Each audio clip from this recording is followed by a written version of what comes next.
Today's stories are from Malicious Compliance, where people conform to the letter but not the spirit of a request. Don't forget to subscribe with notifications on and drop a thumbs up. Our landlord advertises all of our company's equipment for sale to our competitors. Best follow our eviction to the letter. I work for a leisure company. Think soft play, indoor soccer, laser tag. Can't be specific. Prior to lockdown, managers and the big bosses were negotiating the renewal of the lease on one of our parks. Things were going smoothly. However, the landlords were difficult to contact. Then 2020 made everything hit the fan. All of our sites were closed and everything was thrown into a mess. Negotiations began to slip down the priority list. Nobody thought the landlord would push an eviction for an expired lease during this period, especially with it still getting rent despite the site's closure and the closure of every business and restaurant in the immediate area. We were wrong. A few days ago, we received a letter saying we had 7 days to leave the premises and take everything with us. We are reminded that anything left in the building after 7 days will become the landlord's property. That line is very important. Now, a lot of construction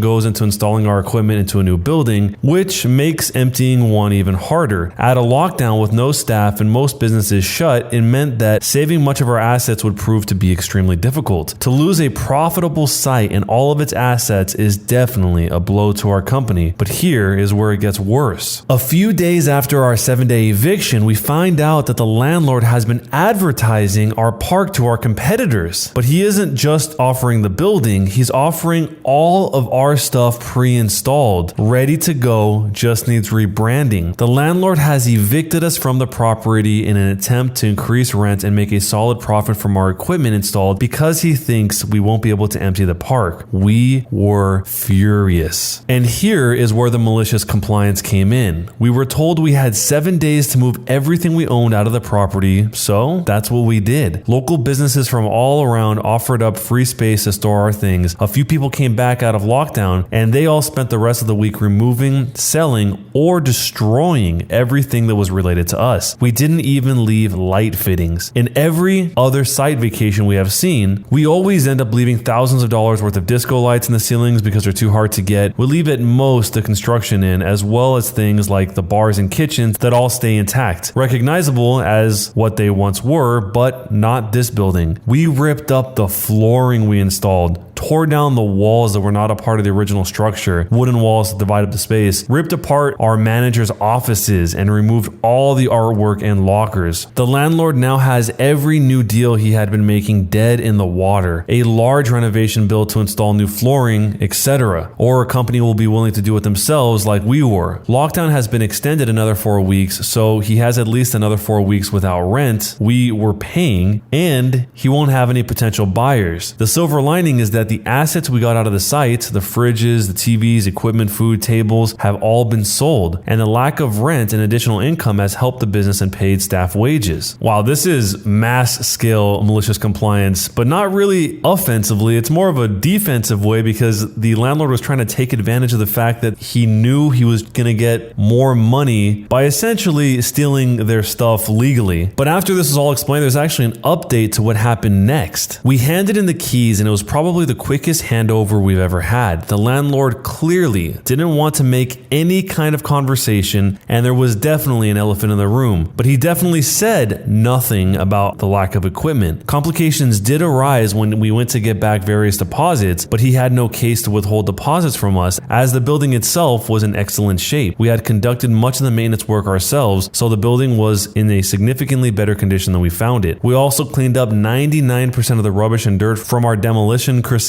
so he couldn't bill us for cleaning. A very minor bit of pressing from our legal team meant that we received everything owed back in full. The building is still vacant as of yet, and we don't know of any potential buyers. At this moment in time, our company is still standing despite the pandemic closures and lack of business, and our staff are still employed and doing well. So it looks like the landlord actually did get to see that all the equipment was missing before they handed over the keys, but it's just so strange that he would try and force evict them out of there if they were paying their rent on the place despite not being able to be open. Maybe he knew that they could only do it for a very short amount of time and he was trying to swap them up faster in order to make more money by advertising all of their equipment built in. But yeah, he obviously couldn't say anything if it's all their equipment and he thought it was impossible for them to just pull all their stuff out. And maybe he would have got away with it too if he was a little less greedy and didn't start advertising it publicly, saying that it had all of this equipment equipment in there, because it seems more likely that they would leave a significant portion of it there, because a lot of that stuff you might not get a return on if you just rip it all out as opposed to just leaving it there. The wholesome part of this story is that a lot of the other local businesses came together to help out this business by storing their equipment and doing everything they did in order to get out of there fast enough. That's really cool to hear any people doing that for any people, especially in situations where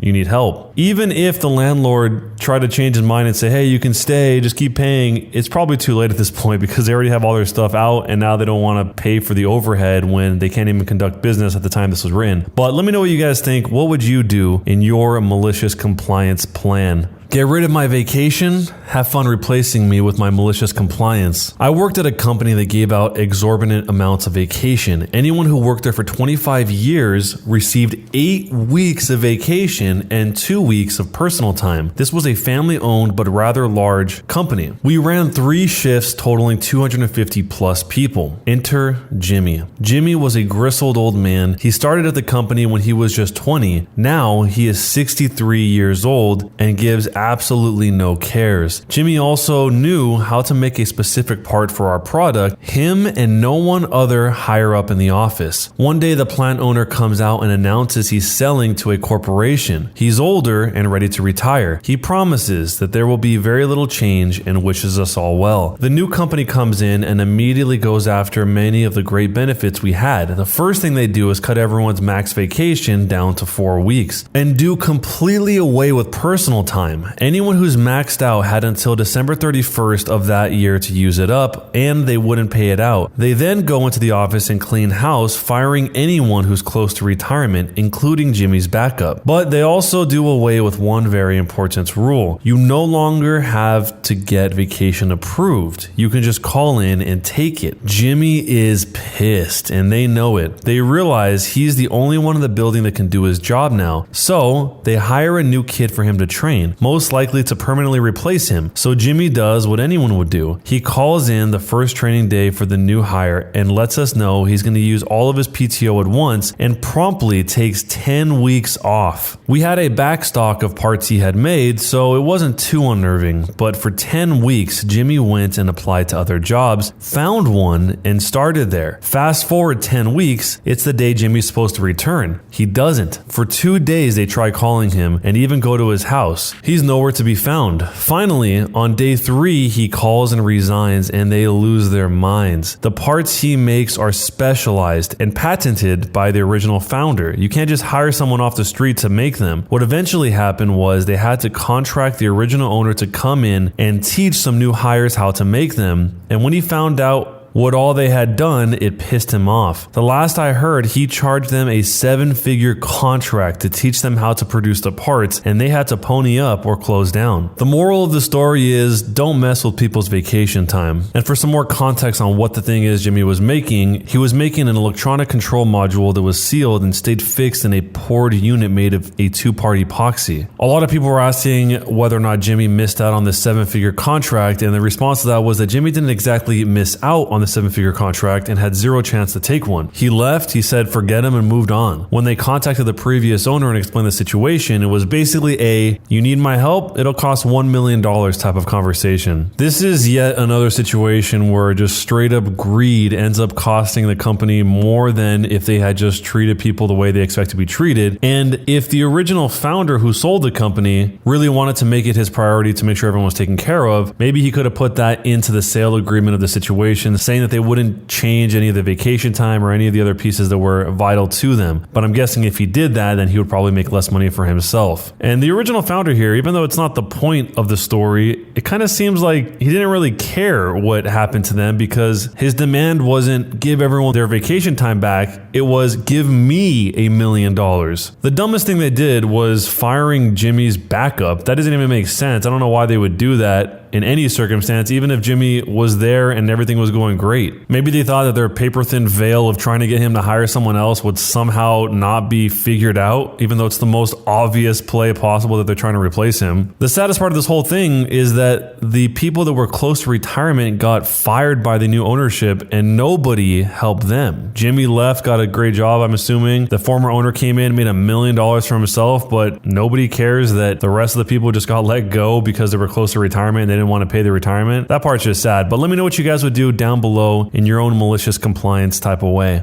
My manager forces me to get a doctor's note despite it being illegal to do so. The doctor writes him the most passive-aggressive note, signing me off for 2 weeks instead of 2 days to teach him a lesson in malicious compliance. When I was in my early 20s, I worked at a supermarket. I should note I was a pretty reliable employee. I was never late. In fact, I often got in early and I rarely called in sick. At the time this happened, I had not called in sick for 9 months, and even then the manager had sent me home. I had been up all night swinging between burning hot and freezing cold, so I was obviously feverish and I had been throwing up at both ends, shall we say. At one point, about 2 a.m., I was on the toilet with my head in the sink, utterly miserable. I must have passed out because the next thing I knew, I was lifting my head off the sink and it was 7 a.m. I was due to start work at 12 that day, but obviously that wasn't going to happen. So I called up the manager. Let's call the manager Steve. Steve was known for being a big jerk. He never believed anyone who called in sick except his best buds, usually other managers, but never lowly staff, and often called in sick himself. A lot of the time we knew it was because he was hungover and not actually sick. The conversation went like this. Me, hey Steve,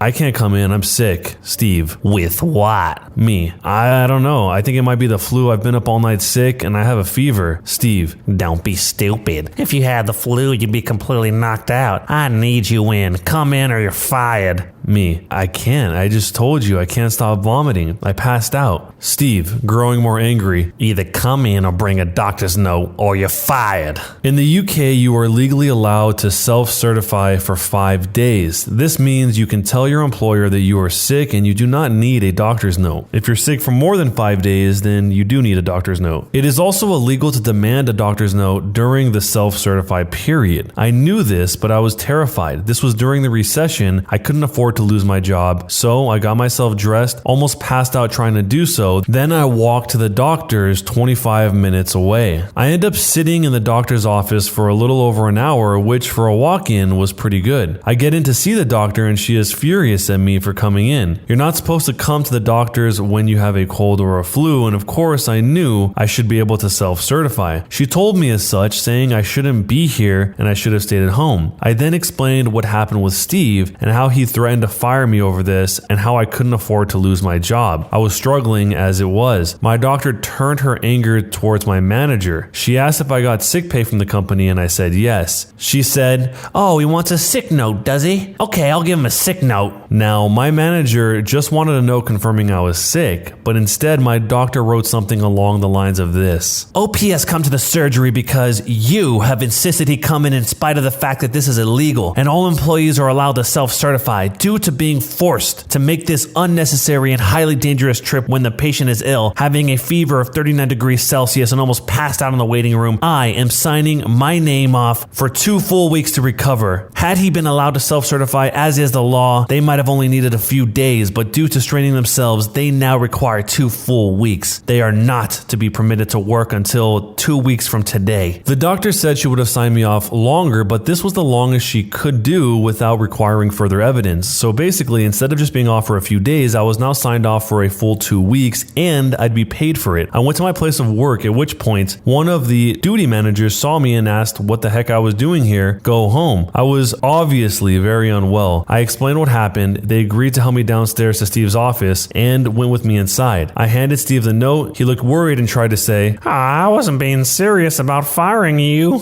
Well, gee, when you angrily growled it down the phone, it sure sounded like you were serious. The duty manager then declared that they were going to drive me home. It was clear Steve wanted to argue, but had the sense to know that he shouldn't. The duty manager then drove me home, made sure I was okay, then went back to work where they informed our union rep of what happened. Steve had a disciplinary hearing where he was given a severe reprimand and a warning. Steve tried to argue that he never said I'd be fired and that I was lying and just decided to go to the doctors, but the duty manager said they heard him admit to it when he said to me that he didn't really mean it. I felt better after a few days and enjoyed my 2 weeks off, fully paid. I enjoyed the nice weather we had. Meanwhile, Steve was forced to work overtime because we were short-staffed. So thanks to that doctor, instead of being off for a few days, I ended up getting a nice 2-week paid vacation, and Steve was given a final warning, all because he insisted I get a doctor's note. I'm glad he was able to get a 2-week paid vacation, but it kind of sucks he had to go through all of that in order to make this happen and not just get his 2 days off by letting his manager know that he didn't feel well. I mean, if he would have went into the store, they would have probably figured it out pretty quickly that he was not okay, especially if it was coming out of both ends like he described in the story. But even that might have infected people along the way, just the same way that they're afraid that they might infect the doctor, and also why the duty manager was so worried when he showed up. If any of you guys have any stories about times you've been sick and had to call in for work, let me know down below, malicious compliance or not. And also, don't forget to subscribe to the channel with notifications turned on and drop a thumbs up.